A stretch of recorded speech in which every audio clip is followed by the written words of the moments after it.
अस्सलाम वालेकुम, this is Zaara Shafi. उम्मीद करती हूँ आप तमाम लोग खैर खैरियत से होंगे। बहुत देर की मेहरबा आते आते लेकिन फाइनली पाकिस्तान मुस्लिम लीग नून और पीपल्स पार्टी में शराकत इक़्तिदार का फार्मूला तय पा चुका है और ये डिसाइड हो गया है कि सदर पाकिस्तान आसिफ अली जरदारी साहब होंगे। इसके अलावा वजारत उज़्मा की कुर्सी पर बैठने जा रहे हैं मियां मोहम्मद शहबाज शरीफ साहब। जो दीगर ओहदे हैं उसके हवाले से डिस्कशंस जारी हैं और कहा जा रहा है कि जो आईनी ओहदे हैं यानी कि स्पीकर कौमी असम्बली, गवर्नरशिप साहब सूबों की ले लें और इसके अलावा चेयरमैन सेनेट, ये ओहदे शायद पाकिस्तान पीपल्स पार्टी के पास जाने वाले हैं। और वो पहले ही कह चुके हैं कि हमें वजारतों की ज़रूरत नहीं है और हम वजारतें नहीं लेंगे। तो इस हवाले से अब देख रहे हैं कि नून लीग डिफरेंट पॉलिटिकल पार्टीज के साथ इंगेजमेंट्स करती हुई नजर आ रही है, लेकिन अभी तक ये डिसाइड नहीं हुआ है कि कौन से मिनिस्टर के पास कौन सी वजारत जाएगी। और इसके लिए एक्सपेक्टेड था आज की जाती उम्रा में बैठक लगेगी और वहां पर गौर खौस भी किया जाएगा। तो जनाब ये सूरत हाल तो वाज़ेह हो गई है और विफाक के बाद अब पंजाब में भी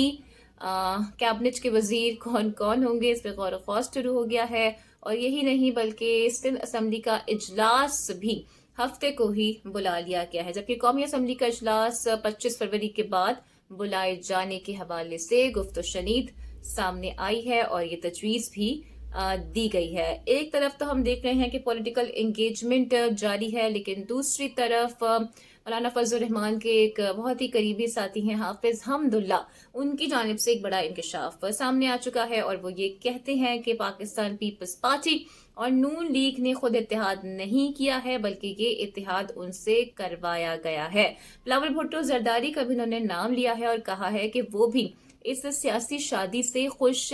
नहीं है, जबकि JUI के हवाले से उनका ये कहना है कि हम पार्लियामेंट में तो जरूर जाएंगे लेकिन बैठेंगे अपोजिशन में। अब हाफिज हमदुल्ला साहब की इस बात में, इस बयान में या इस इंकशाफ में वजन इस एतबार से नजर आ रहा है क्योंकि पाकिस्तान पीपल्स पार्टी रिलेक्टेंट नहीं थी कि वो नून लीग के साथ इत्तेहाद करे, जबकि उनका झुकाव साफ साफ नजर आ रहा था कि वो चाहते थे कि पाकिस्तान तहरीक इंसाफ के साथ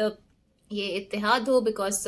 वो भी ये बात समझ चुके थे, जान चुके थे कि आगे डेफिनेटली हुकूमत साजी के हवाले से मामलात आसान नहीं है और इस वक्त पाकिस्तान तहरीक इंसाफ डेफिनेटली एक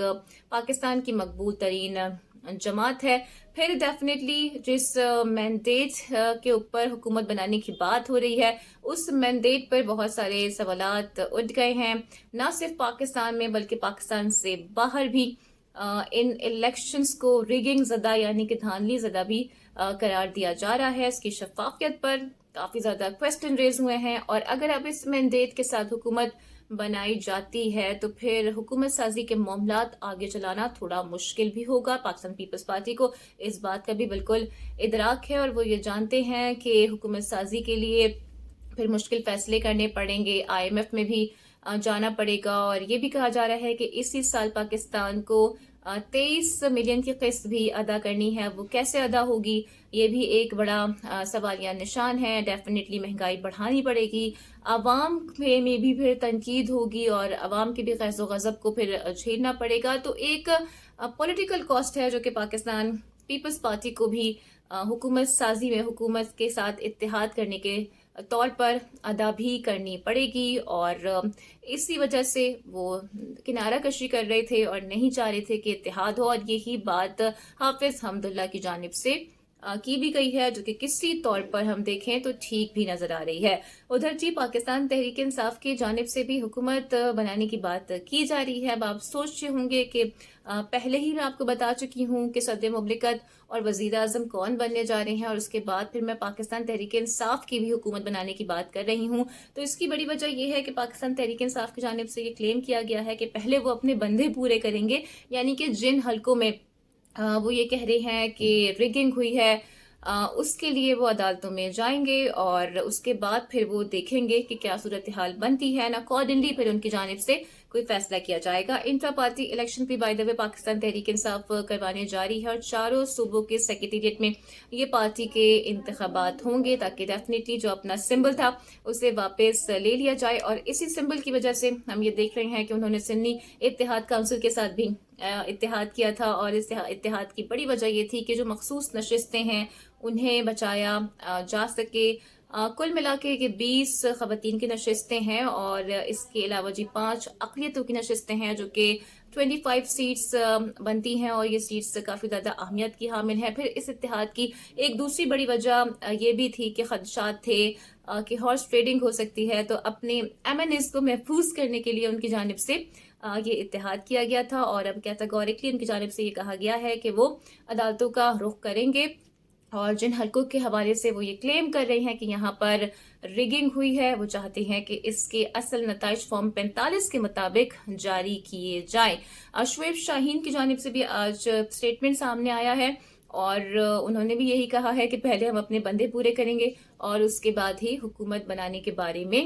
غور و خوض بھی کیا جائے گا۔ واضح رہے کہ اگر مخصوص نشستیں پاکستان تحریک انصاف کو مل جاتی ہیں، اور وہ نشستیں جو کہ وہ کلیم کر رہے ہیں کہ ان حلقوں میں ریگنگ ہوئی ہے اور وہ ان کی نشستیں ہیں وہ بھی انہیں مل جاتی ہیں، تو پاکستان تحریک انصاف کے پاس غالباً کوئی 170 سے 180 کے درمیان سیٹس ہو جائیں گی۔ اور یاد رکھیے گا کہ سمپل میجورٹی کے لیے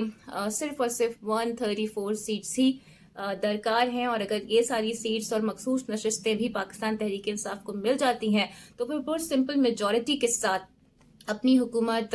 بنا سکتے ہیں، اور یہی پاکستان تحریک انصاف کا پلان بھی بظاہر ہمیں نظر آ رہا ہے۔ لیکن کوسچن اب یہی بنتا ہے کہ کیا پاکستان تحریک انصاف جو سوچ رہی ہے اسے عملی جامہ بھی پہنا پائے گی یا نہیں پہنا پائے گی، کیونکہ اس وقت تو PDM کی حکومت ہی بننے جا رہی ہے، اور PDM 2 کی بیسکلی یہ حکومت ہوگی۔ مولانا صاحب ڈیفینیٹلی اس حکومت کا حصہ فی الحال نظر نہیں آ رہے ہیں، اور انہوں نے کہا ہے کہ وہ اپوزیشن میں بیٹھیں گے۔ بہرحال یہ تو بڑا واضح ہو گیا ہے کہ اس بار اس حکومت کو کافی زیادہ تگڑی اپوزیشن کا سامنا کرنا پڑ سکتا ہے، ساتھ ساتھ جو پولیٹیکل کیوس ہے وہ بھی فی الحال ابھی تھما نہیں ہے، اور روزانہ کی بنیاد پہ ہم دیکھ رہے ہیں کوئی نہ کوئی بیان یا کوئی نہ کوئی اسٹیٹمنٹ کسی نہ کسی پارٹی کی سامنے آ رہی ہے الیکشن میں، خاص کر ریگنگ کے حوالے سے، اور جو بہت سی اپوننٹ جماعتیں ہیں مسلم لیگ نون اور پیپلز پارٹی کی، وہ یہ کہہ رہی ہیں کہ الیکشن دھاندلی زدہ ہیں اور ان کے نتائج کو بھی کالعدم قرار دیا جائے۔ تو یہ تھی جناب آج کی ساری پولیٹیکل ہیپننگز، پولیٹیکل ڈیولپمنٹس۔ باقی جو بھی منظرنامہ ہوگا سیاسی وہ بھی آپ کے سامنے رکھتی رہوں گی۔ کوشش ہوگی کہ روزانہ کی بنیاد پر ہی ویڈیو بناؤں۔ آج کل کچھ مصروفیات ہیں جس کی وجہ سے روز میں ویڈیو نہیں بنا پا رہی ہوں، تو امید کرتی ہوں کہ آج کی ویڈیو آپ کو پسند آئی ہوگی۔ Don't forget to like and subscribe my channel. اپنا بہت خیال رکھیے گا، ویڈیو کو شیئر اور لائک آپ نے لازمی کرنا ہے۔ اگلی ویڈیو میں آپ سے پھر ملاقات ہوگی، ٹل دین ٹیک کیئر، اللہ حافظ۔